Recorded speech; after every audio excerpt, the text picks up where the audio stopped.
မင်္ဂလာပါဝတ်တမ်စားတဲ့လူတွေအတွက်ကြိုပြီးတော့တောင်းပန်ပါတယ်နော်ဝတ်သားကိုအိမ်မှာအမြဲတမ်းဟင်းမဲ့ချက်စားနေရတာညီငွေလာလို့ဒညင်းလေးလေးနဲ့ရောပြီးချက်လိုက်ပါတယ်အရန်ကိုမှစားကောင်းလို့ channel လေးလာမျှဝေပေးတာဖြစ်ပါတယ်ရှင်အရင်ဆုံးဒီလိုရေဆေးတန့်စင်ထားတဲ့ဝတ်သားကိုအကြတာနှက်ပါမယ်အတုံးကတော့ကိုယ်စိတ်ကြိုက်သုံးလို့ရပါတယ်နော်ဒီမှာတော့ဟင်းသင်းဟင်းရွက်မှုတ်အနှဲငယ်ရဲ့စနုံးမှုတ်အနှဲငယ်ရဲ့ပြီးရင်အယောင်တင်မှုတ်အနှဲငယ်အယောင်အတွက်ကတော့ပင်းငံပြားရဲ့အနောက်တစ်စုံကိုထည့်ထားပါတယ်ဒါပြီးလို့ရှိရင်တော့ညက်အောင်ထောင်းထားတဲ့ဂျင်းနဲ့ချက်သွန်ပြူကိုအရေးလေးညှစ်ပြီးတော့လည်းထည့်ပေးလိုက်ပါတယ်ရှင်ဒီဂျင်းနဲ့ချက်သွန်ပြူညှစ်ထားတာကိုပြန်သုံးမယ်နော်မလွတ်ပြပါနဲ့ဒီနေရာမှာစားလေးအနှဲငယ်လည်းထည့်ထားလို့ရပါတယ်အိမ်မှာတော့အပေါ့စားတာမလို့မထည့်ထားပါဘူးရှင်ပြီးလို့ရှိရင်တော့အားလုံးကိုနှက်အောင်နဲ့ပြီးလို့ရှိရင်အပြင်မှာမိနစ်30လောက်နှက်ထားပေးလိုက်ပါမယ်နှက်ထားတာအချိန်ပြည့်သွားပြီဆိုလို့ရှိရင်တော့ဆောနာကထောင်းထားတဲ့ဂျင်းနဲ့ချက်သွန်ပြူလေးရဲ့ချက်သွန်အနီလေးရဲ့ကိုထည့်ပြီးတော့စီတက်ပေးလိုက်ပါမယ်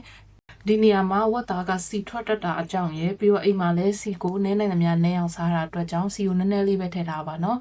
ဒီချက်သွန်ပြူနဲ့ချက်သွန်နေလေးနွမ်းလာပြီဆိုလို့ရှိရင်တော့အယောင်လေးနည်းနည်းလှဖို့အတွက်စနုံးမုံလေးအနှဲငယ်ရဲ့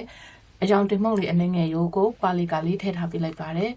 စီတက်ပြီးသွားပြီဆိုလို့ရှိရင်တော့ဆောနာကနှက်ထားတဲ့ဝတ်သားတွေကိုထည့်ပြီးတဲ့အခါကျတော့သူ့ကိုဒီထဲမှာပါတဲ့ရေလေးတွေထွက်ပြီးတော့အပေါ်ရအကြောလေးတွေတင်းလာတဲ့အထိဒီအိုးလေးပေါ်မှာပဲလုံးပြီးတော့ချက်သွားပေးလိုက်ပါမယ်ပုံမှန်တိုင်းဆိုရင်တော့ချက်သွန်ပြူချက်သွန်နေတို့ကိုအရသာနှက်တဲ့နေရာမှာတင်ရောထည့်ပြီးတဲ့အခါကျတော့အိုးနဲ့တစ်ခါတည်းတည်လိုက်တာပေါ့နော်ဒီနည်းလေးကပထမဆုံးဆက်မြော့ဆက်ကြည့်ရအရန်ကိုမှအဆင်ပြေပြီးစားလို့ကောင်းပါတယ်အခုဝတ်သားလေးတွေလည်းတင်းလာပြီဆိုတော့သူ့ကိုရေလေးမြုပ်တဲ့အထိထည့်ပြီးတော့ပွက်လာတဲ့အထိတည်ထားပေးလိုက်ပါမယ်ရှင်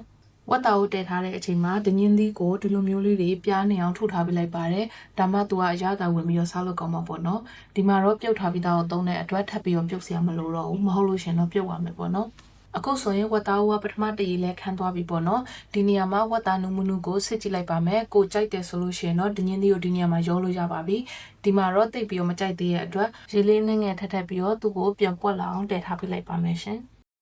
ဒုတိယတရေပွက်လာပြီဆိုတဲ့အခါကျတော့မှဆောနာကထူထားတဲ့ဒညင်းလေးလေးတွေကိုခတ်ပေးလိုက်ပါတယ်ဒီနေရာမှာမီးအရင်များလို့ရှိရင်ဒညင်းလေးတွေကြေးသွားတတ်လို့မီးအလဲအလက်ကလေးနဲ့ပဲသူ့ကိုရေလေးခန်းသွားတဲ့အထိဆက်ပြီးတော့တည်သွားပေးလိုက်ပါမယ်ဒီလိုချင်းလေးရောက်ပြီဆိုလို့ရှင်တော့စီလေးလည်းပြန်ပြီးရေလေးလည်းအနှစ်ကလေးနည်းနည်းကြံတယ်ဒီအနေထားလေးဆိုလို့ရှင်တော့အရန်စားလို့ကောင်းတဲ့ဝတ်တညင်းလေးရပြီပေါ့နော်အိမ်မှာတော့ဒီဟင်းလေးကိုမုံလာဦးအချင်းဟင်းလေးရဲ့ပြီးရဲ့ခါကျတော့အိမ်မှာရှိပြီးသားငပိထောင်းလေးကိုတက်သွန်လေးနဲ့သုံးတမယသီးလေးဆန်းပြီးတော့စားလိုက်တာအရန်ကိုမှစားလို့ကောင်းပါတယ်ဒီဗီဒီယိုလေးကိုအဆုံးထိကြည့်ပြတဲ့အတွက်ကျေးဇူးအများကြီးတင်ပါတယ် like and follow လေးလုပ်တော့ဖို့လည်းမမေ့ပါနဲ့နော်နောက်ဗီဒီယိုကျမှပြန်တွေ့ကြမယ်တတ်တာ